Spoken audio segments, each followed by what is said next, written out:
ଶ୍ରୀ ସିଂ କହିଛନ୍ତି ଭାରତ ଏକ ଶକ୍ତିଶାଳୀ ସ୍ୱଦେଶୀ ବିମାନ ଇଞ୍ଜିନ୍ ବିକଶିତ କରିବାକୁ ଯାଉଛି ଏବଂ ଏଥିପାଇଁ ପ୍ରସ୍ତୁତି ଶେଷ ପର୍ଯ୍ୟାୟରେ ପହଞ୍ଚିଛି।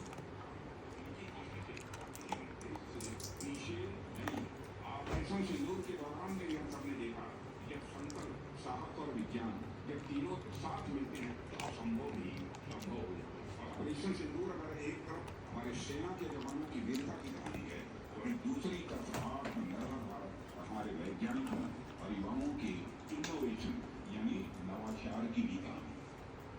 निर्वाचन कमिशन पश्चिमबंगर 100टी विधानसभा आसन चिन्हित କରିଛନ୍ତି ଯେଉଁଠାରେ ନକଲି ଏବଂ ଅବୈଧ ଭୋଟରଙ୍କ ସଂଖ୍ୟା ବୃଦ୍ଧି ପାଇଛି।